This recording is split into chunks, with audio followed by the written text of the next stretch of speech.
the simultaneous talk of cutting taxes and balancing the budget. Right. Are you confident you can find the necessary cuts? Are you confident you can sell the necessary cuts that would bring the budget into balance? Well, it's interesting that you mentioned that, because that is the failure of most businesses if you don't recognize costs first. So on a preface, and I said earlier, because we were talking in generalities, the first thing that you have to do is cut costs. You can't cut taxes without cutting costs. One of the, I think, really unique opportunities that we have right now, we have an electorate. We have the United States of America, and certainly if I'm thinking what's going to happen November 2nd, and it does happen, then we're going to have a lot of people wanting us to do something in the right direction. But where do you cut cost? Well, let's take the Department of Education, for instance. The Department of Education was given to us, I believe, by Jimmy Carter in those thrilling days of yesterday of malaise and misery indexes and stuff of that nature. But here is a department, a cabinet department, that cost America $52 billion a year. $52 billion. Every state didn't have to have a Department of Education before it went into effect in the 70s. Didn't have to have it. Why? Because they didn't need the federal government in their curriculum.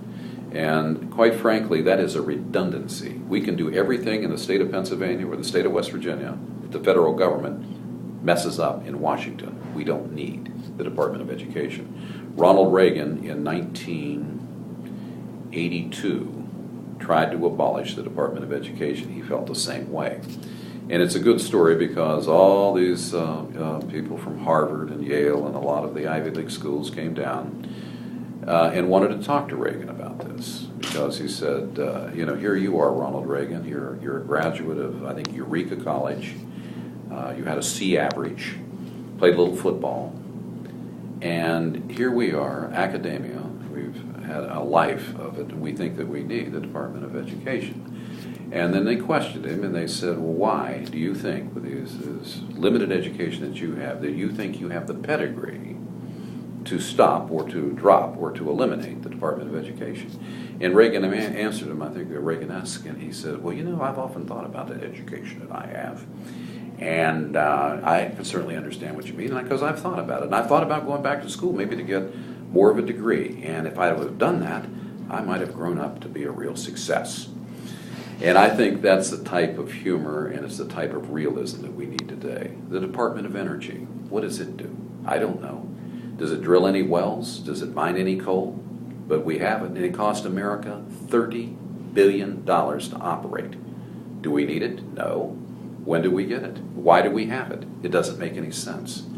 Redundancy with state agencies again. Can't we get along in the federal government a little bit better than possibly that?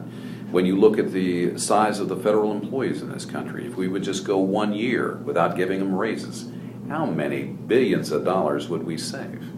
There are so many opportunities when I look at cost today, and certainly the bloated federal government, the millions of people that are employed in bureaucracies. When you look at the regulators that we have today, what is the use of looking at trying to cut the size of government if you can't look at the size of the cost of government? And that's what I'm talking about. The cost is where our problem is.